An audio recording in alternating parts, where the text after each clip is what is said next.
కావేరి, ఇదిగో ఒక్క చుక్క కూడా వదలకుండా తాగాలి.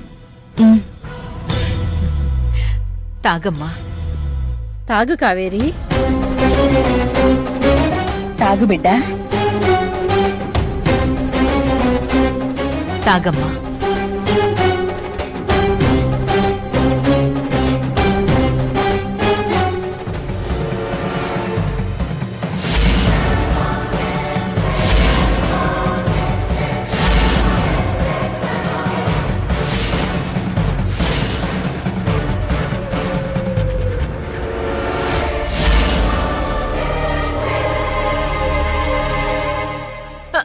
కావేరి, ఆ పాలు తాగొద్దు. దాంట్లో విషం కలిపారు.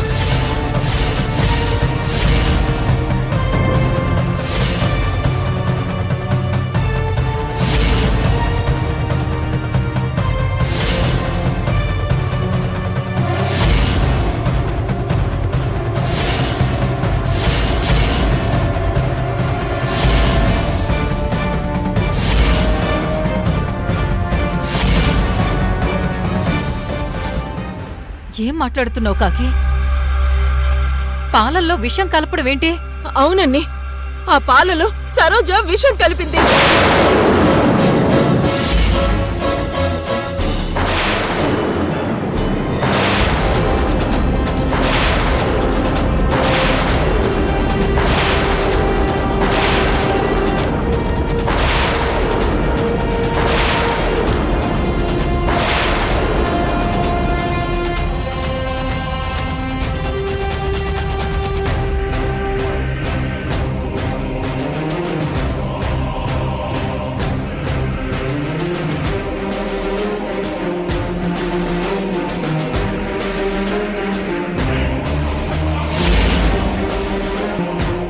నేను విషం ఎందుకు కలుపుతాను? అది నీకే తెలియాలి. చూసావా అంకిత, ఇది వీళ్ళు మాకిచ్చే మర్యాద. కడుపుతో ఉన్న పిల్లని విషం పెట్టి చంపాలని చూస్తున్నా అంటున్నారు.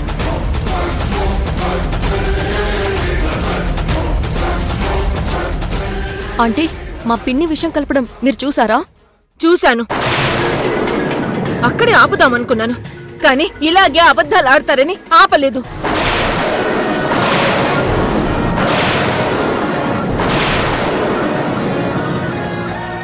అంకిత మీద ఒట్టేసి చెప్తున్నాను, నేనే విషం కలపలేదు.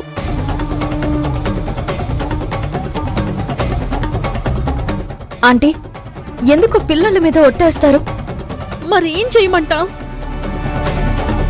ఇక్కడ ఉంటే నిందలు వేస్తారు, వెళ్ళిపోతామంటే వెళ్ళనివ్వరు. ఇక మేమెలా చచ్చేది?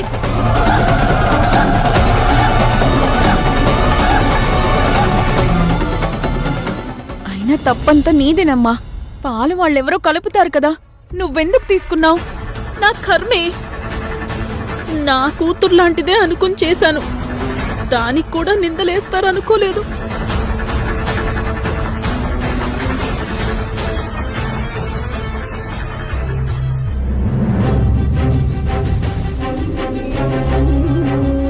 అమ్మా,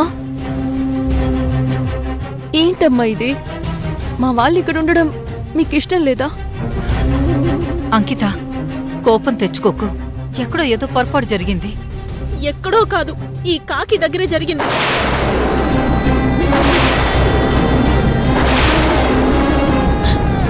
ఆవిడికి మొదటి నుంచి నేనన్నా నా కూతురన్నా పడ్డమే లేదు. ఆంటీ, కాకంటే అలా నిందలు వేసే మనిషి కాదు. తను మా శ్రేయస్సు కోరే మనిషి.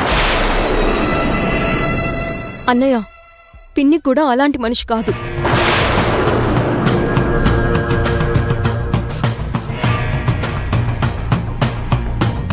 నువ్వు ఆగంకిత. ఇప్పుడేంటి? ఆ పాలల్లో విషం కలిపాను, అంతే కదా?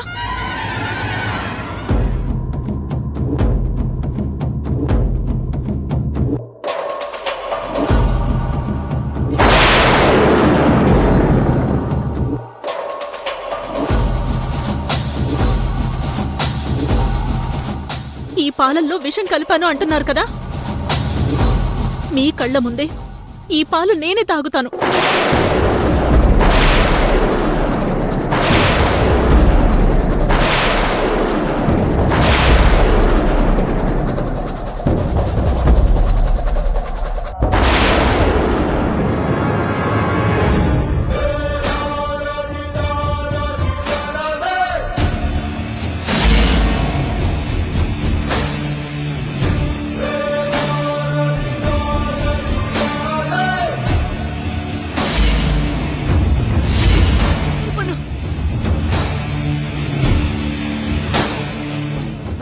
ఆవిరిపడు, అంబులెన్స్ కి ఫోన్ చేయి. ఇవిడి గారు తప్పించుకున్న హడావిడిలో ప్రాణం మీదకి తెచ్చుకుంటుంది. అక్కర్లేదు. నేను తాగింది పాలే, విషం కాదు.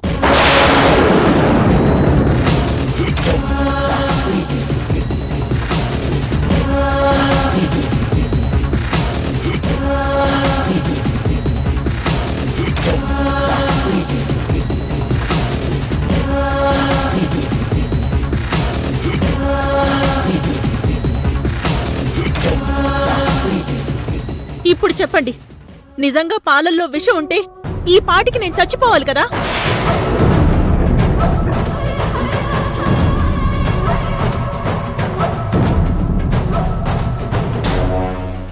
ఇంకేం చెప్తారమ్మా? అబండాలు వేసినంత తేలిక కాదు ప్రూవ్ చేసుకోవడం. అయినా వీళ్ళకి నిందలు వేయడం బాగా అలవాటైపోయింది. అన్నీ వీళ్ళేదో మాయ చేశారు. ఈ సరోజ పాలలో విషం కలపడం నేను కళ్ళారా చూశాను. బోనమ్మా, నీకు కాకమ్మ సంగతి తెలుసు కదా, ప్రాణం పోయినా అబద్ధం చెప్పదు.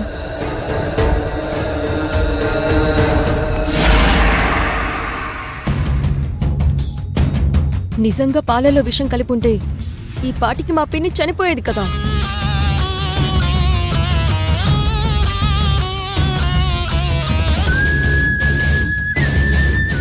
తనకేం కాలేదంటే మీరు అబద్ధం చెప్పారనే కదా అర్థం. అంకిత, నువ్వు గుడ్డిగా మీ వాళ్ళని నమ్ముతున్నా. వాళ్ళు మన మధ్య చిచ్చు పెట్టడానికి ఇదంతా చేస్తున్నారు. ఆపొదినా, మా వాళ్ళు మాత్రమే అబద్ధాలాడటం, మోసాలు చేయడం చేస్తారా?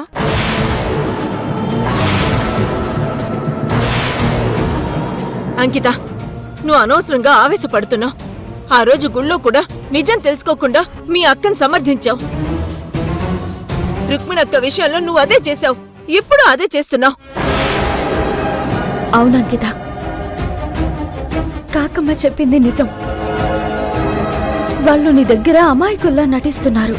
వదినా, గుళ్ళో ఏం జరిగిందో నువ్వు నేను ఇద్దరం చూడలేదు. అక్క దగ్గరున్న డబ్బు హౌస్ రెంట్ ఇవ్వమని నాన్నిచ్చారు. అది నాకు తెలుసు.